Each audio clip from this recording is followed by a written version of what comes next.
Just wanted to show you the cover and some of the book, how it's been presenting in Norway. And it's 7 steps, and it's about practice, how to raise your happiness level. The first step shows you how's your life just now, and helps you getting everything you need in place to raise your level. So it's daily training and having focus on how you can go from where you are now to where you want to be. The second step is about discovering your own inner strength.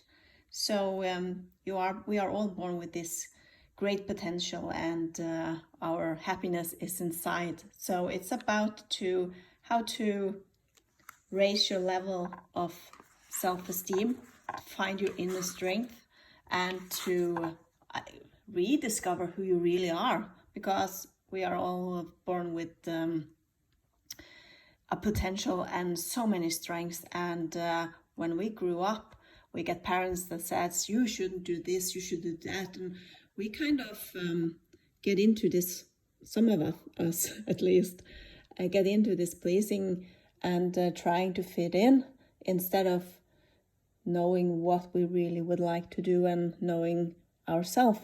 We get really good to adapt to the society and the environment around. So this chapter is about how to rediscover your own inner strength and your self-esteem to grow strength. And it's about to actually look at your life as an onion. So you pull off each layer and you come into this strength core of yourself. So this chapter is showing how to love yourself and the value of being grateful, and there is daily work. How can you do that? So it's about noticing what you are really grateful for and recognize how that transforms your life. So that's the second chapter. And the third chapter is about you can be the change you want to be. I'm actually giving May-Bente's quote. So it's about the inner change that really gives the outer change. But it starts in the inner, in your thoughts and in your feelings. And when you start changing the way you look at things, the things you look at changes. So I give some examples from my coaching education and my practice, where people have been really stuck, and in some changing the way you look at things and asking yourself different kind of questions, things get you suddenly see things in a different way. So in this chapter, I'm helping people to actually discover what they are thinking in and how it affects their feelings. So going from believing we all have this limiting beliefs. So how can you discover it and rewrite it so that you create new programs that are supporting for yourself? So that's this chapter 3. And the chapter 4, it's about rediscovering the power in your emotions. I think we all have this happiness inside. We are born with it. You can see small children, they are so happy, they are all over the place. And after we grow up, we kind of get, oh, you don't have to, you mustn't be so happy, take you together, that's nothing to be so happy about. And we get this limit way of seeing life, and also get our happiness point set. So when we get more happy, we kind of, oh my God, this is going to happen something now, I'm so happy. So I'm actually showing in this chapter how you can use the power that is in the feeling, and how you sympathetic and parasympathetic nerve stuff really works. And I'm teaching this emotional scale and how to, it's nothing wrong with negative feelings. I think it's an important place in our life. All the children when you see children growing up. I have 3 girls and they are now 19, 22 and 25. But when they were small, I recognized that sometimes they were really happy and sometimes they were really, really angry, but it shifted really fast. So that's our nature as people. And after we grow up, we kind of see that people they don't tap into the same spontaneous way of living. Of course, we can't do that in every setting, but at the same time, we can tap into our feelings. And if we try to don't get the bad feelings, we also push away the good feelings. So this is about to recognize what really gives you pleasure, what gives you high emotions, and make space in your life for more of that. So that's the chapter 4. And the chapter 5, that's about how can you get it like you want it to be. Life is life, and it's happening, and sometimes things that we like happen and sometimes things that we don't like happen. But at the same time, we have an incredible, huge possible to influence not maybe what happens, but the way we look at what happens. And I've been several years into the hospital with the youngest one.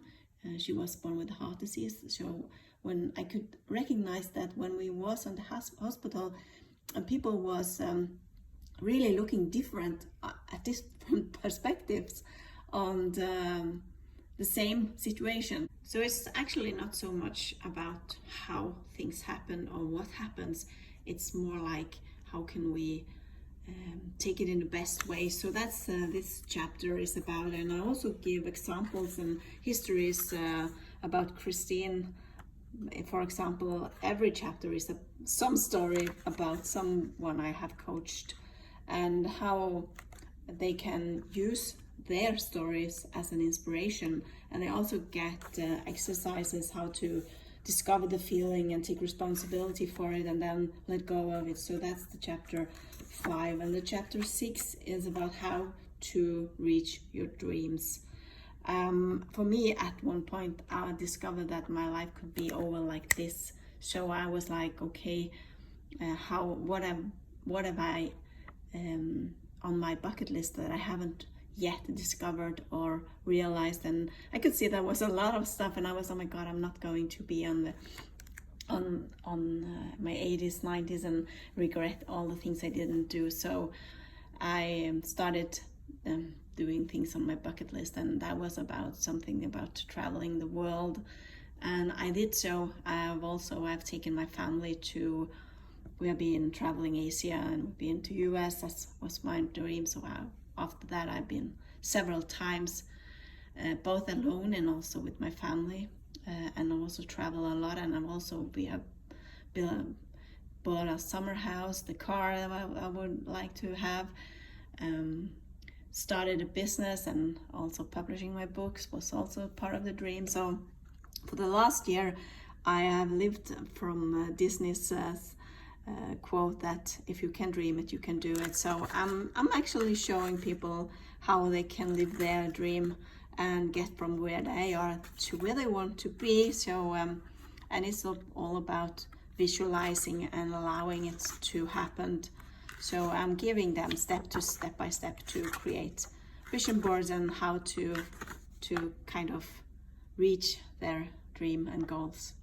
And the last chapter is how to be a changing master, how to see the possibilities in every situation, and take small steps to, after a while, it gets usually a big change, but you can't jump. Usually it needs to be some steps. It's about taking the steps and acting. And usually many people are just wishing and hoping for things to get better, and thinking of the project as a really big elephant. But as I used to ask, how could you eat an elephant? And some of them are saying, oh no, my God, that's not possible. And others are like, I could take one bite at a time, and yeah, that's how to do it. So this book was also made by one bit at a time, while having the girls wasn't so old then. They're now on their own and studying and all that stuff, but then they was smaller, so I had to get up every day at 5 a.m. to write before they started their day. So it was step by step, but I have the book has been really good taken from Norway. So I have been all around the place and been building a business around my book, and I'm being recognized on the when I'm out in town, and and that's it's a small country, so the book has been selling really good, and now I'm ready for the English speaking market, and I would really love if you would take a look at the manuscript and help me get it published in US or in Great Britain. So thank you so much for seeing this video and listen to my introduction. So I hope hearing from you. Have a nice day. Bye.